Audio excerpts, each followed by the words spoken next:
পুলিশের বাধা উপেক্ষা করে শিক্ষার্থীরা এগিয়ে যাওয়ার চেষ্টা করছেন এবং রাস্তার ওই পাশের দিকটাই পুলিশ এবং শিক্ষার্থী মুখোমুখি অবস্থান আমরা আপনাদেরকে দেখানোর চেষ্টা করছি। দর্শক, শিক্ষার্থীরা যখন লং মার্চ শুরু করেছিল তখন শিক্ষার্থীরা যখন রওনা দিয়েছিল, এরপরই পুলিশ কঠোর নিরাপত্তা ব্যবস্থায় এই পুরো রাস্তা বন্ধ করে দেয় এবং এখন শিক্ষার্থীরা পাশের যেই রাস্তাটি রয়েছে সড়কের ঠিক বিপরীত পাশ দিয়ে তারা যাওয়ার চেষ্টা করছে এবং আমরা একটু দেখাই আপনাদেরকে, তাহলে শিক্ষার্থী এবং পুলিশের যে মুখোমুখি অবস্থান সেই বিষয়টি আপনাদেরকে দেখাতে সক্ষম হব।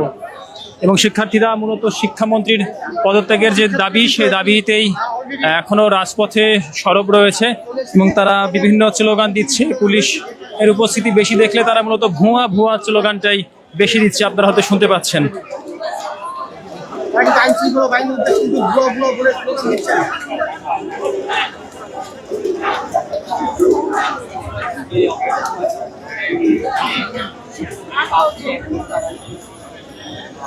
জানিয়ে রাখি, গতকালকে শিক্ষার্থীরা দাবি জানিয়েছিলেন শিক্ষামন্ত্রী পদত্যাগ, সেই সাথে পরীক্ষা স্থগিত এবং কিছু পরীক্ষা পুনরায় নেওয়ার দাবি জানিয়েছিলেন এবং শিক্ষামন্ত্রীর পদত্যাগ ছাড়াও শিক্ষামন্ত্রীর বক্তব্যের সূত্র ধরে তাকে ক্ষমা চাওয়ার কথা জানিয়েছিলেন এবং সংসদ অধিবেশন চলা অবস্থায় তারা সংসদ ভবনের সামনে রাস্তা বন্ধ করে দিয়ে তারা আন্দোলন চালিয়ে যাচ্ছিল এবং শিক্ষার্থীদের সাথে এক পর্যায়ে পুলিশের বাকবিতণ্ডা শুরু হলে পুলিশ তাদেরকে ছত্রভঙ্গ করে দেয় এবং শিক্ষার্থীরা অভিযোগ করেন যে পুলিশ তাদের উপর মারধর করে এবং পুলিশ হামলা চালায়। এটার বিপরীতে তারা আজকে বিবৃতি দিয়েছে এবং তারা জানিয়েছে যে পুলিশ যে পুলিশগুলো হামলা চালিয়েছে তাদেরকে চিহ্নিত করতে হবে, পাশাপাশি যে পদত্যাগের বিষয়টি সেটিও তারা চান যে শিক্ষামন্ত্রী দ্রুত সময়ের মধ্যে পদত্যাগ, তা না হলে তাদের আন্দোলন কঠোর হওয়ার পথে যেতে পারে, সেই বিষয়টি জানিয়েছেন। এবং আজকে এই মুহূর্তে শিক্ষা ভবনের সামনে শিক্ষার্থী এবং পুলিশ মুখোমুখি অবস্থান এবং এই আন্দোলনকে কেন্দ্র করে বলা যায় যে সারা দেশে এই শিক্ষার্থীদের এই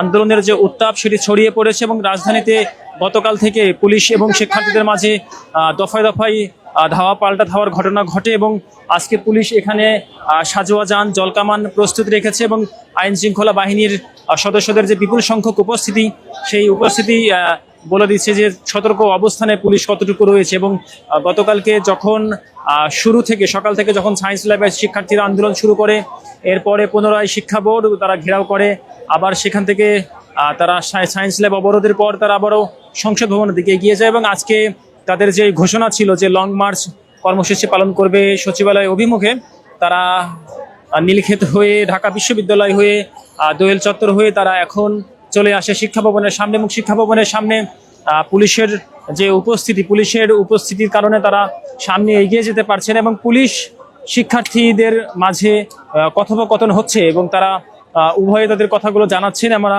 সেই কথাগুলো আপনাদেরকে জানানোর চেষ্টা করব এবং শিক্ষার্থীদের সাথে কথা বলার চেষ্টা করব, মূলত তাদের আন্দোলনের সর্বশেষ অবস্থা সম্পর্কে জানাবো।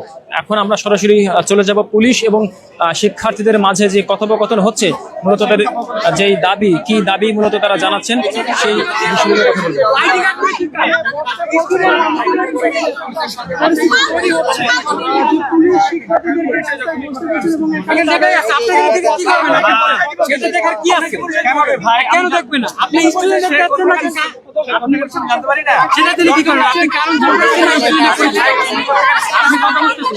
আপনি কারণ জানতে আসছেন নাকি ভাই?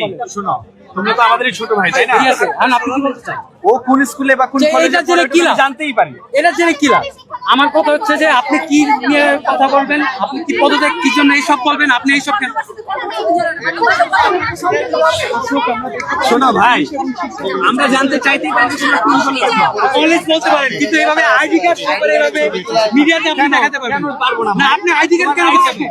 আইডি কার্ড কেন দেখাবেন? আপনি কলেজ দেখান, আপনি কোন কলেজ জিজ্ঞেস করেন, আপনি জিজ্ঞেস করেন এটা কি আইডি কার্ড কেন দেখবেন? আপনি পার্সোনাল কি কেন করবেন? আপনি না বলে শুনে এটা সবাই আপনি জিজ্ঞেস করবেন কোন কলেজ বলবে, আপনি কেন আইডি কার্ড করেন?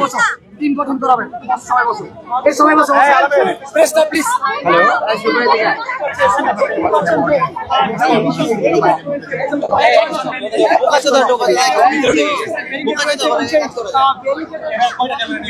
4-5টা ফোন নিয়ে আসি।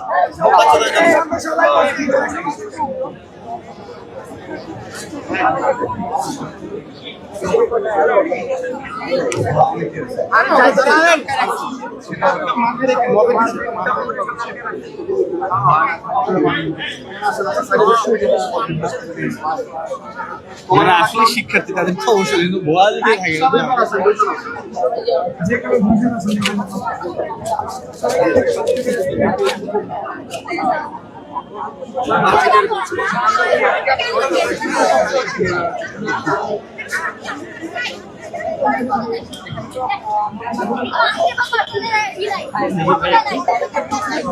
ভাই ভিতরে জায়গা